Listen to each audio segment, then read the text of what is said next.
and welcome back to I Completed 80s Music and the back half of Playlist 45. I am the 80s Mixtaper, and today we plunge further into August 1982 and songs as hot as it is out there in the UK currently. I wrote this episode in my back garden, drinking cold San Miguel's in the shade. Today we're encountering a whole group of songs which bring something a little different to the table, but what a playlist it is. The Psychedelic Furs release an absolute cult 80s favourite with an important hidden message. We meet the bonkers one-hit wonder Toto Coelo. David Sylvian breaks loose of Japan and teams up with Ryuichi Sakamoto. Rocker's Revenge release the blueprint to future house music. We finally meet the synth visionary Thomas Dolby, and we end with a balladeer working with Chic in Carly Simon.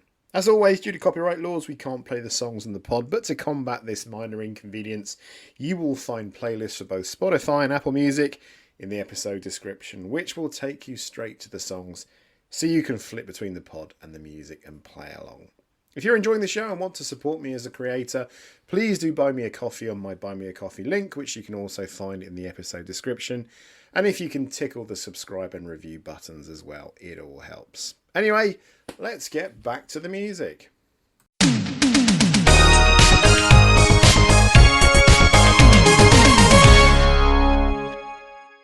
We start today on our quest to complete 80s music in July 1982, and we are catching up with a band whose previous single gave us an existential crisis about popularity and pastel colours. We last crossed paths with the Psychedelic Furs back in 1981 in episode 26. They had just dropped their second studio album, Talk Talk Talk, which featured the raw original incarnation of Pretty in Pink. But now they're back, and it's the return of London's finest post-punk romantics with a beautiful song underscored by a very implicit cry to love who you want to love. This is Love My Way, track 8, playlist 45.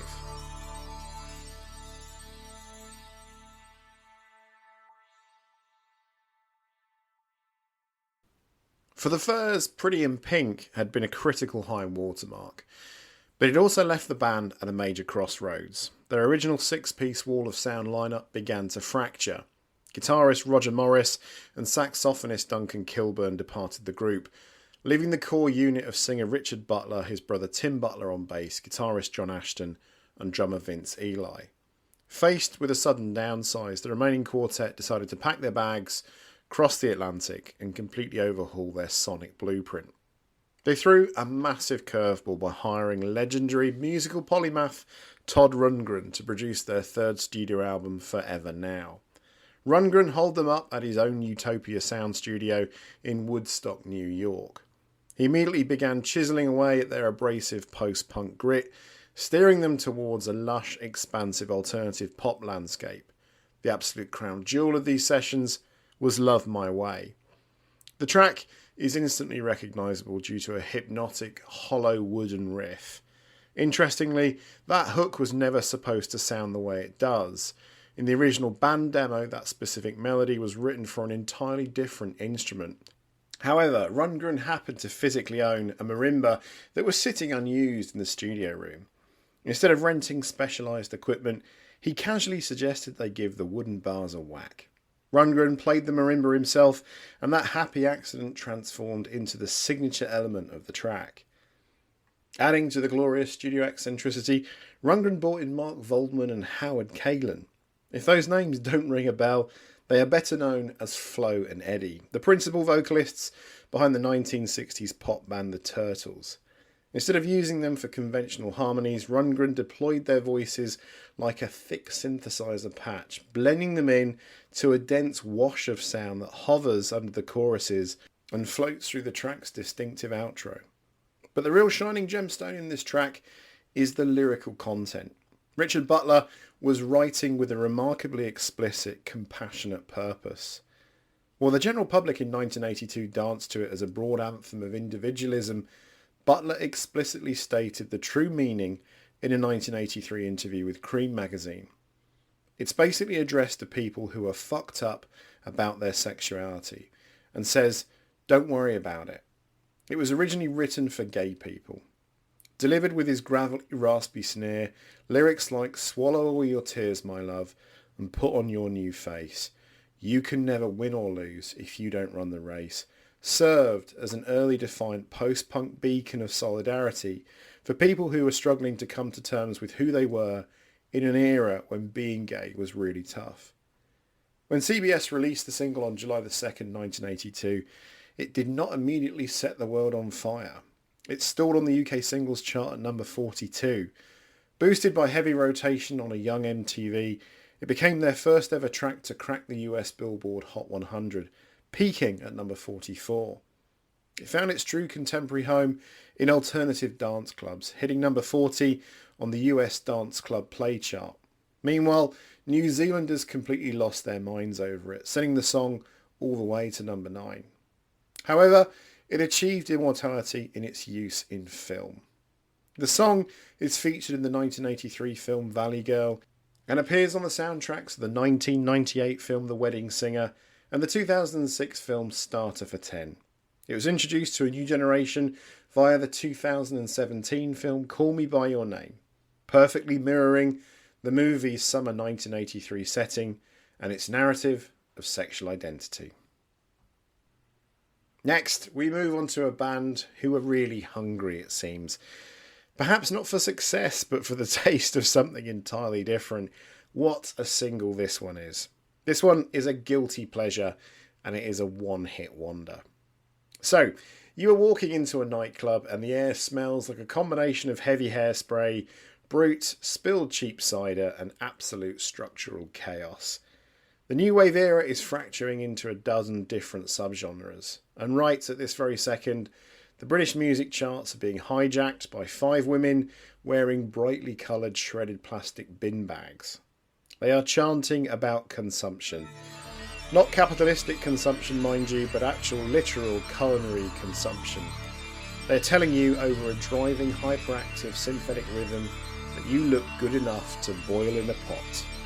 Introducing the next song on our journey, I Eat Cannibals, by the British new wave vocal group Toto Coelo. This is track 9.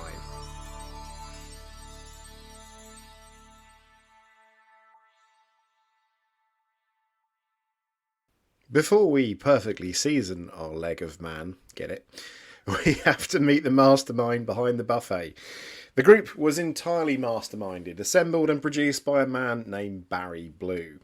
If you know your 1970s UK glam pop, you know Barry Blue. He scored a massive number 2 hit in 1973 with the track Dancing on a Saturday Night, before retreating to the studio to write and produce for other artists, ranging from the funk outfit Heatwave to later pop acts like Bananarama.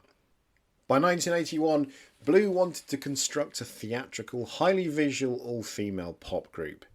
He recruited 5 women: Anita Mahadevan, who would later perform as Anita Chelama, Lacey Bond, Lindsay Danvers, Sheen Doran, and Ros Holness.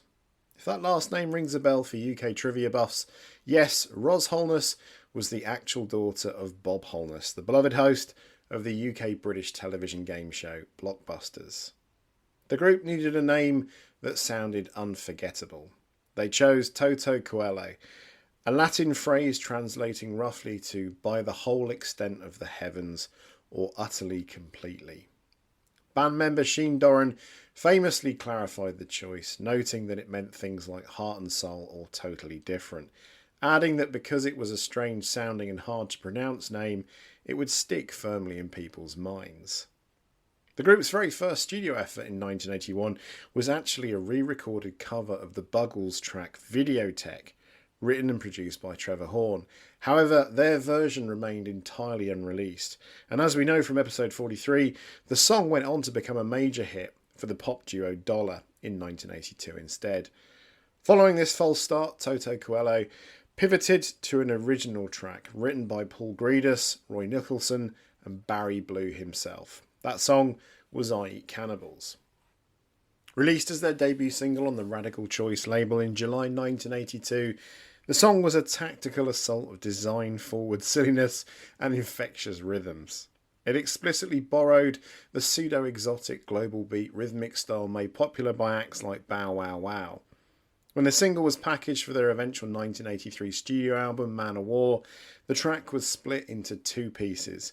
Part 1 opened the A-side and Part 2 closed out the B-side.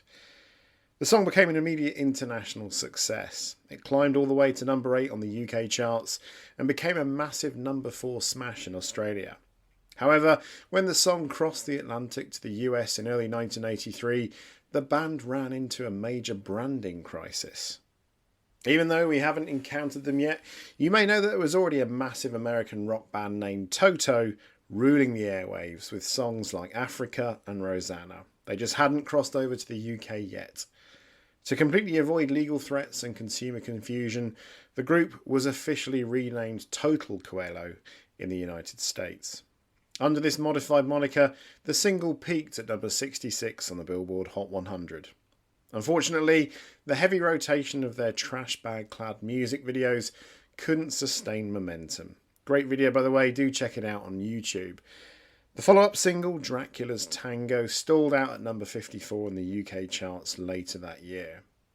A subsequent release, Milk from the Coconut, failed to crack the UK Top 100, peaking just outside at 101.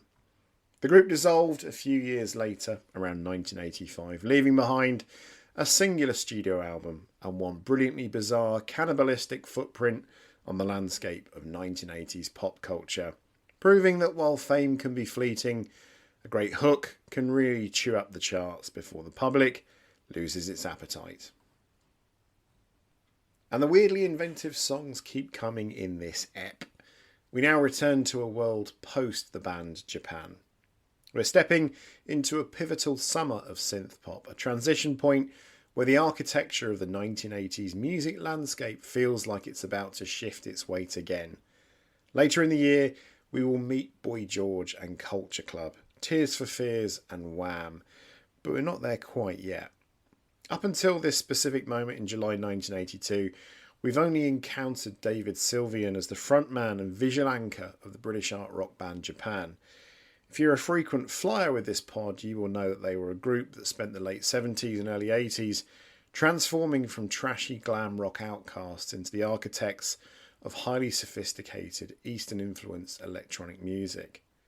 Their late 1981 album Tin Drum was a masterpiece of sparse, meticulous synthesis.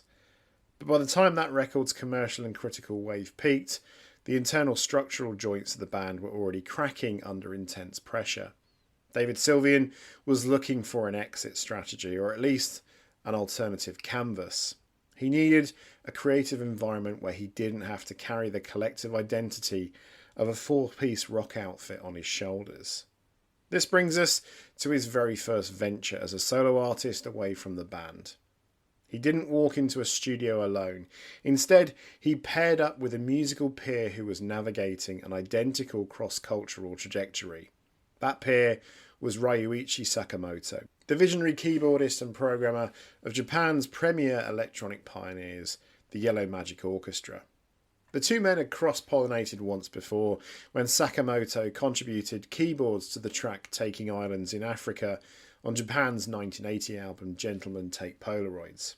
However, this new session was entirely different. It was an equal partnership forged outside the confines of their respective bands. The session took place at Genetic Studios, an influential recording space built by producer Martin Rushent in Berkshire. The result of this meeting was a double A-side single. Let's listen to the track that served as the primary entry point to this brave new solo world. This is the utterly haunting Bamboo Houses, track 10 today.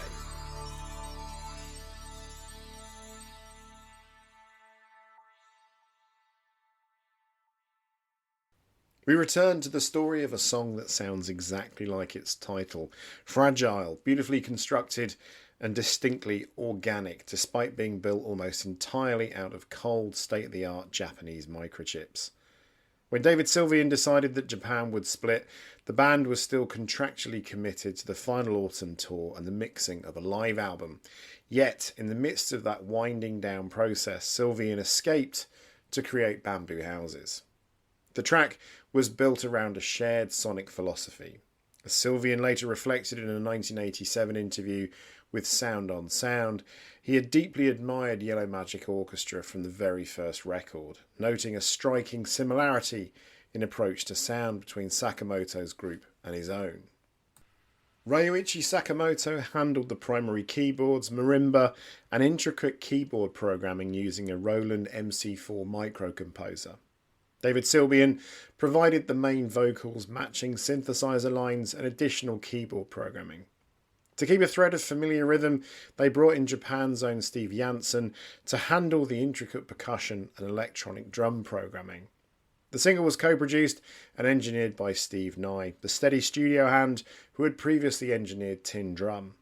Additionally, Simon Jeffs of the Penguin Cafe Orchestra visited the session, capturing the collaborative spirit of the moment. Musically, the song is a delight of elegant tension.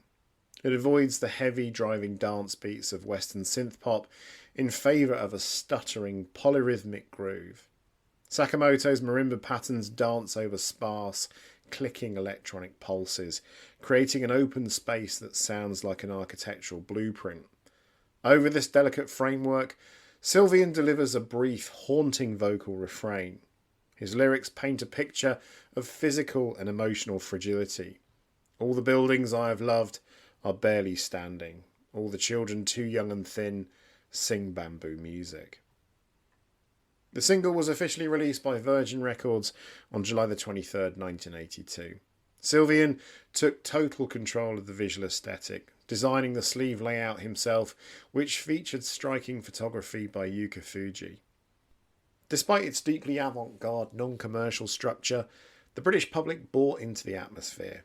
The single climbed the charts, peaking at number 30 in the second week of August 1982. This brief studio experiment did more than just provide a top 40 hit. It completely restored Sylvian's confidence to operate outside a band structure. It solidified a profound lifelong creative shorthand between Sylvian and Sakamoto. Less than a year later, in 1983, Sakamoto would send Sylvian an instrumental piece he was composing for the soundtrack of Nagisa Oshima's film Merry Christmas, Mr. Lawrence.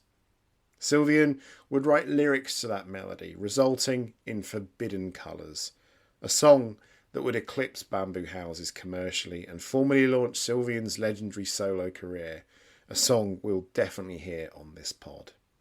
It all started right here with three musicians, a Roland microcomposer and a song about houses made of grass.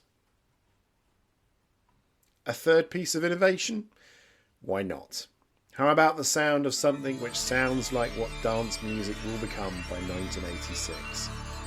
Imagine being someone who stumbles on the blueprint for 80s house music.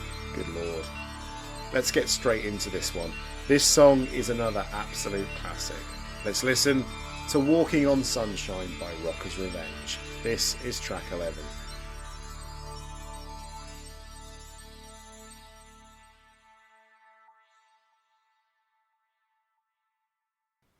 Think about the physical space of a record store in 1982. Not a sterile corporate chain, but a crowded, bass-heavy hub in Brooklyn called the Music Factory. Imagine working there for 55 hours a week. You're surrounded by vinyl, breathing in cardboard dust and constantly talking to DJs who are hunting for a specific drum crack or an a cappella that can bridge two completely different worlds on a Manhattan dance floor. That was the daily reality for a reggae singer named Donnie Calvin and his brother Dwight Hawkes. They worked tirelessly, lucky to get a single day off every 2 weeks. But the shop wasn't just a grueling retail gig. It was an epicentre of musical curation. It was a destination where a visionary producer from Boston named Arthur Baker would walk in, absorb the energy, and entirely reshape the trajectory of electronic dance music. Arthur Baker wasn't a traditional musician. He was a master facilitator of rhythms. He started out as a soul DJ in Boston, experiencing his share of industry hard knocks when his first album attempt was sold and completely re-recorded by disco pioneer Tom Moulton. Undeterred, Baker relocated to New York City in the early 1980s, immersing himself in Manhattan's thriving club landscape. He was a regular visitor to the hallowed, transcendent dance floor of the Paradise Garage, watching how bodies reacted to pure, unadulterated groove. In 1982, Baker was fresh off a seismic, culture-shattering achievement, producing Planet Rock for Africa Bambaataa and the Soul Sonic Force, another song coming up shortly on this pod. He had taken elements from Kraftwerk's Trans-Europe Express and Numbers, a record Dwight Hawkes had directly played for Baker at the store, interpolating them with live studio musicians rather than sampling them directly. In doing so, he birthed the genre of electro-funk. New York became an 808 state. But Baker wasn't finished. He wanted to capture a distinct post-disco, proto-freestyle energy. He contemplated a brand new studio project. He went down to the Music Factory, pulled Donny Calvin and Dwight Hawkes away from the counter, and paired them with keyboardist Fred Zarr alongside percussionist Bashiri Johnson. To flesh out the vocal arrangements, Baker brought in his then wife Tina B, who had previously contributed to the key early Tommy Boy Records release Jazzy Sensation by the Cryptic Crew. Baker named this ad hoc collective Rocker's Revenge. Their mission? To completely overhaul a relatively obscure 1979 title track from a third studio album by a Guyanese-British musician named Eddie Grant. Grant's original version of the song had largely flown under the radar globally, but Baker and his crew saw the skeletal framework of a dance floor weapon. They cut basic tracks at Intergalactic Studios in Manhattan, moved over to Brooklyn and brought the tape to Blank Tape Studios for final engineering, mixing and arrangement support from Bob Blank and John Jellybean Benitez. The resulting track was Walking on Sunshine, an absolute club juggernaut and a foundational blueprint. Released as a 12-inch single on Streetwise Records in the US and snapped up by London Records in the UK, Walking on Sunshine exploded exponentially across the club world. It aggressively climbed the charts, securing the number one spot on the US Hot Dance Club Play chart and crossing the Atlantic to peak at an incredible number 4 on the UK singles chart. But the commercial chart position only tells a fraction of the story. The true legacy of Walking on Sunshine lies in its profound, undeniable architectural influence on the burgeoning house music scene that was quietly incubating in Chicago and New York. Arthur Baker designed the 12-inch vinyl package specifically as a modular weapon for club DJs. The release featured multiple iterations, including the long version, Rocking on Sunshine, and crucially, the a cappella Sunshine mix. By stripping away the instrumentation and providing a raw, isolated vocal track of Donny Calvin's soulful delivery, Baker handed club DJs an unprecedented creative tool. Underground DJs realised that they could loop, chop and layer this a cappella directly over raw drum machine patterns. This exact technique of blending isolated vocals over driving, synthesised percussion became the absolute bedrock of early house music production and DJ culture. Furthermore, the track showcased a highly influential sonic palette. Combined with Fred Zarr's driving electronic bass lines and rhythmic synth stabs, Walking on Sunshine carved out an early template for post-disco, Balearic and proto-house soundscapes before house music even existed as an established genre name to the wider public. It proved that a raw electronic pulse and soul-infused vocals could unite dance floors worldwide, setting the stage for the global dance music revolution that defined the decade to come. For our penultimate track on Playlist 45, our next single brings us face to face with a man we have previously brushed past in earlier episodes. We've mentioned his keyboard contributions on other tracks, but now it's time to introduce him proper. He is the ultimate musical boffin, a man who treated the recording studio like a laboratory and synthesizers like raw elements. This is his first ever solo appearance in the top 40 UK charts, entering the countdown on August the 14th, 1982. This is Windpower by Thomas Dolby, track 12.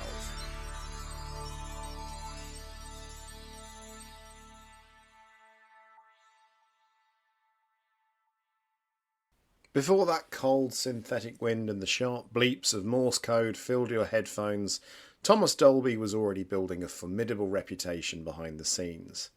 Born Thomas Morgan Robertson in Cairo, Egypt, on August the 14th, 1958, he was the son of an archaeologist. His youth was defined by global travels, which gave him an outsider's perspective. He picked up the name Dolby from his school friends because he was constantly messing around with audio gear and cassette recorders. He formally adopted the moniker as a stage name to avoid being confused with the popular singer Tom Robinson. By the late 1970s, Dolby was fully immersed in the UK post-punk and new wave scenes. He formed the Camera Club alongside Bruce Woolley. He later joined Lena Lovett's backing band as a touring keyboardist, and Dolby famously wrote her 1981 hit single New Toy, which we heard in episode 21, an electronic track heavily inspired by his early experiences with advanced synthesizers. As a jobbing session musician, Dolby's keyboard and programming skills were highly sought after. He played on the Thompson Twins album Set and teamed up with the hip-hop group Houdini to co-write and produce Magic's Wand, which went on to become one of the very first hip-hop singles to sell 1 million copies. His true financial breakthrough, however, came when producer Mutt Lange hired him to lay down synthesizers for Foreigner's multi-platinum album 4. It is Dolby's distinctive synth intro you hear on Waiting for a Girl Like You, episode 33.5 by the way. The substantial session fees he earned from that American success gave him the financial independence to fund his own solo material. In 1981, he put out his first independent solo single, Urges, backed with Leipzig, which was released on Armageddon Records and produced by Andy Partridge of XTC. Soon after, he signed with the Venice Imperil label, an imprint of EMI, to record his debut album, The Golden Age of Wireless. This brings us directly to the story of Windpower. Released as a single on July the 23rd, 1982, it was the fourth single extracted from the album. Lyrically and sonically, the track perfectly captures Dolby's unique retro-futuristic aesthetic. The song opens with atmospheric white noise, Morse code, and a low hum before launching into its signature bouncing bass line. The production details are incredibly precise. The majority of the sounds on Windpower came from a PPG wave computer, an early digital analog hybrid synthesizer the size of a deep freeze that Dolby nicknamed Henry. For this song, its unreliable internal timing mechanism produced an unexpected bass sound with an offbeat swing rhythm delay. Rather than re-recording it, Dolby kept this happy accident as the literal backbone of the song. Furthermore, Dolby brought in Daniel Miller, the founder of Mute Records, to contribute additional synthesizer work to the golden age of wireless sessions. If you listen closely to the dramatic fade out of the song, the voice you hear reading the iconic BBC shipping forecast belongs to actual BBC announcer John Marsh. Windpower became a real moment for Dolby's career. It earned him his very first appearance on Top of the Pops. On August the 19th, 1982, television audiences watched his iconic performance alongside acts like Talk Talk and Duran Duran. In his autobiography, The Speed of Sound, Dolby recalled that the BBC production crew went completely overboard for his performance, surrounding his small stage with massive industrial wind machines, heavy strobe lighting, and enough artificial fog to cause a maritime collision. He performed dressed in a dapper fawn suit, frantically jumping between multiple keyboards and Simmons drum pads, while his hair blew wildly in the artificial gale. The television exposure did the trick. Windpower slowly climbed the charts, eventually peaking at number 31 on September the 11th, 1982. This chart run helped rescue the parent album, The Golden Age of Wireless, pulling it back into the UK charts.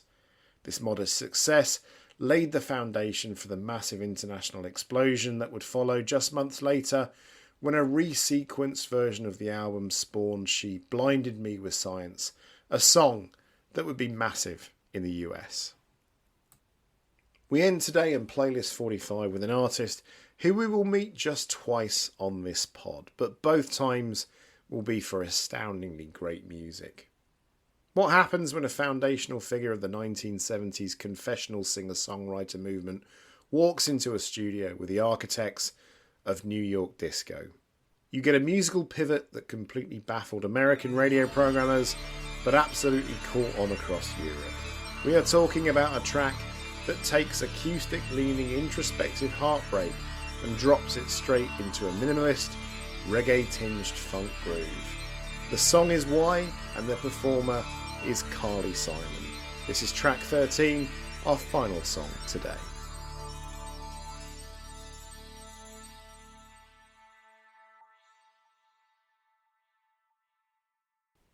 I really like this song. There's something about the rhythm of the track that reminds me of later bands like St. Etienne's Only Love Will Break Your Heart.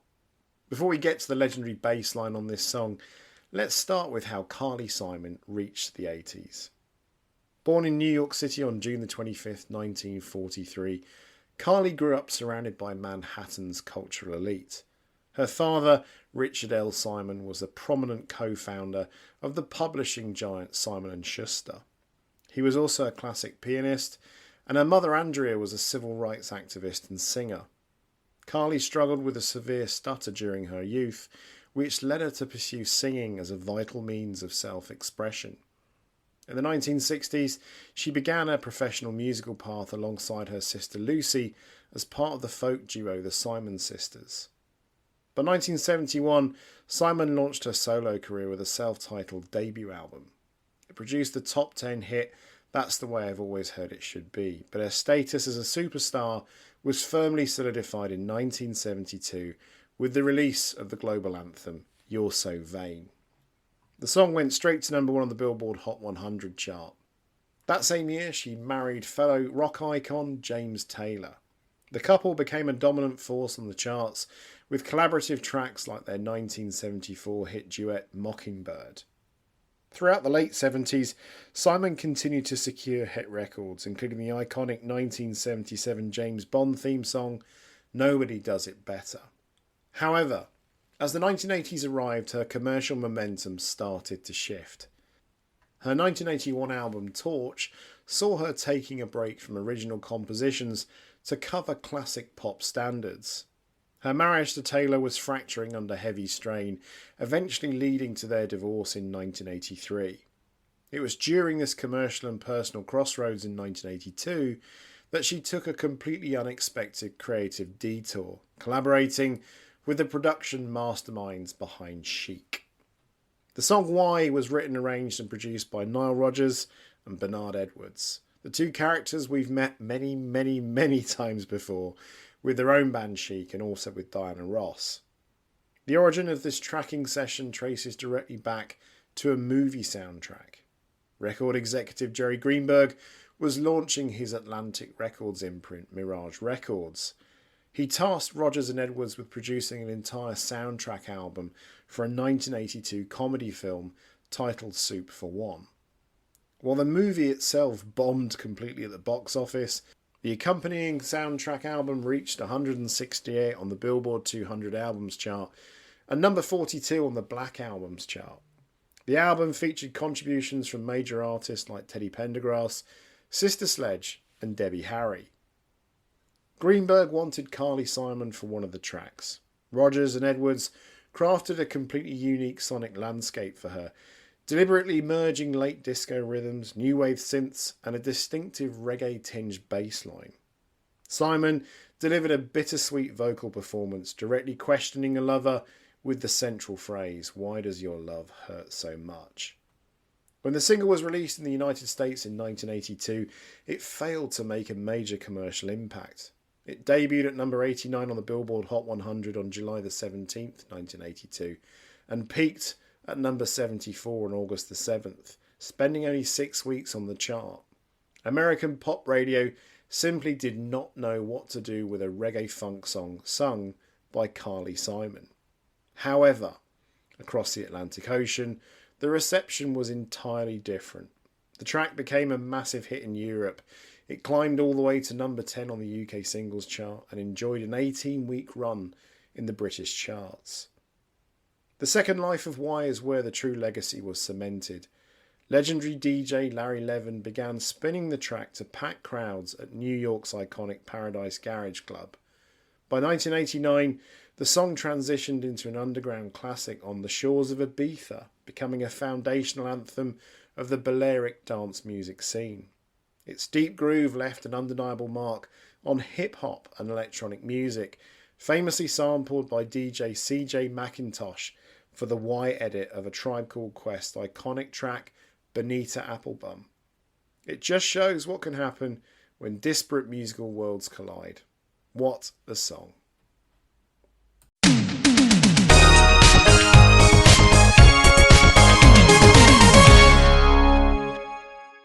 So my lovely people, that brings us to the end of playlist 45. This is one I've absolutely loved doing. Hope you have too. But do come back next week as the hot summer starts to draw towards autumn and playlist 46 reaches late August 1982. The first half alone features Chicago, Frida breaks away from ABBA, Judas Priest make a triumphant return, Haircut 100 reach the end of the road, Duran Duran release the iconic Save a Prayer, Africa Bambaataa changes the fortunes of hip-hop, and Simple Minds hand us a glittering prize. So do come back next Friday for more 80s mayhem and frolics. Enjoy the sunshine, remember to slap on some sunscreen, and we'll see you next time on I Completed 80s Music. Take care.